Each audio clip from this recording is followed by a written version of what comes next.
ప్రతి అక్షరం ప్రజల పక్షం. HR9 న్యూస్ టీవీకి స్వాగతం, సుస్వాగతం. అమ్మా సిపి జెండాలు దించుతారు, వెనకాల కనిపించడం లేదట. జెండాలు దించు నాన్న.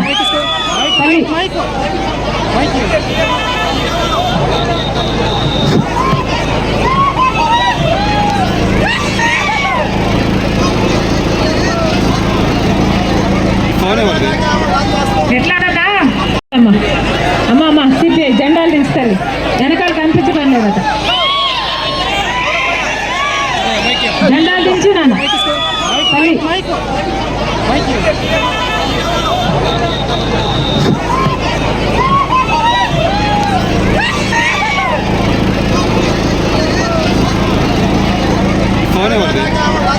ఎట్లాడదా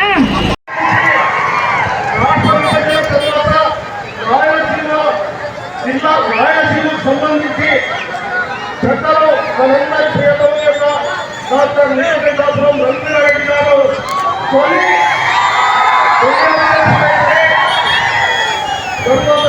అంటున్నారు. ఇప్పుడు మనమందరము ఒక కుటుంబ సభ్యురాలుగా భావించే మన చంద్రారెడ్డి గారు మనకు అధ్యక్షులుగా రావడం నిజంగా ఆంధ్రప్రదేశ్ రాయలసీమ చేసుకున్న అదృష్టంగా భావిస్తున్నాను. మిత్రులారా, వైఎస్ రాజశేఖర రెడ్డి గారు, రంగారెడ్డి గారు చేసిన అనేకమైన కార్యక్రమాలు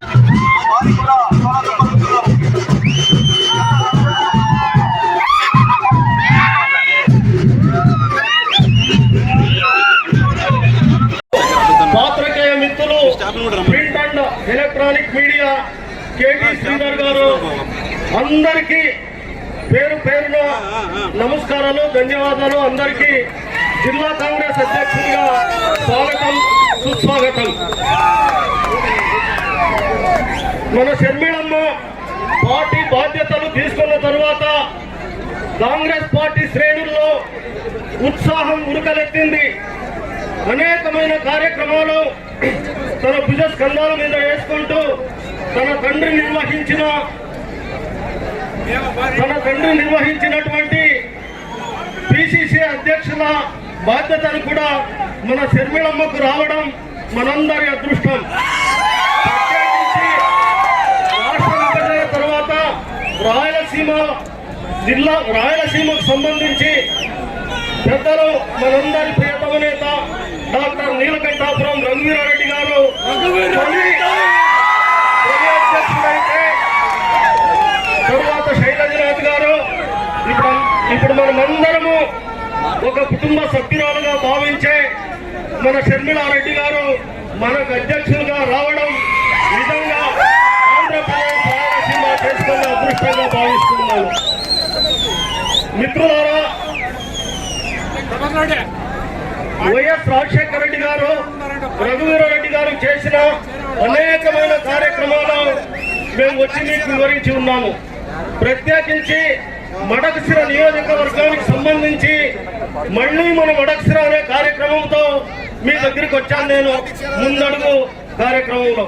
ముందడుగు కార్యక్రమంలో వచ్చినప్పుడు మీరందరూ అపూర్వమైన స్వాగతం చెప్పి డాక్టర్ నీలకంఠాపురం రఘువీరారెడ్డి గారిని గ్రామాలకు తీసుకురండి అని చెప్పినప్పుడు ఆయన కూడా ఇప్పటికీ 240 గ్రామాలు తిరగడం జరిగింది. నేను ఆయన 8 గంటలకు మొదలైతే రాత్రి 12 గంటల వరకు కూడా మీరు వేచి చూశారు.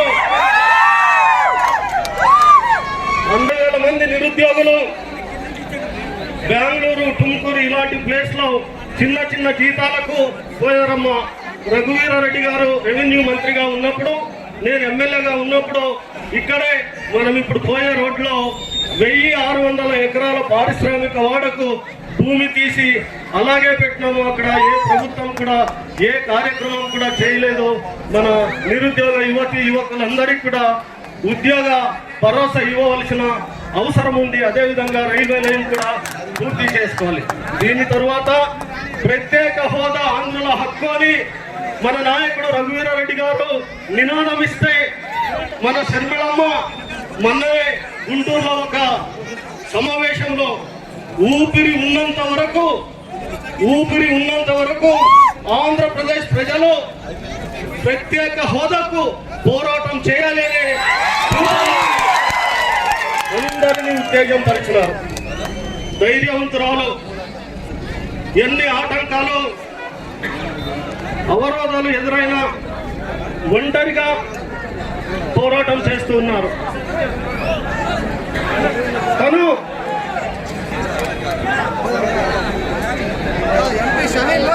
ప్రభుత్వ బాధ్యతలను గుర్తు చేస్తున్నారు కానీ ప్రభుత్వాలను విమర్శించడం లేదు. ప్రజల దగ్గర ఓట్లు వేయించుకున్నారు, మీరు ప్రజలకు మేలు చేయడం మర్చిపోయినారు అని గుర్తు చేస్తున్న శ్రీమంతురాలు మన నాయకురాలు అని చెప్పడానికి నేను గర్వపడుతున్నాను. జీవితం అనే యుద్ధం గెలవాలంటే ధైర్యాన్ని మించిన ఆయుధం లేదు అని భగత్ సింగ్ గారు చెప్పినారు. దానికి నిలవెత్తు నిదర్శనం మన వైఎస్ షర్మిలారెడ్డి గారని తెలియచేస్తూ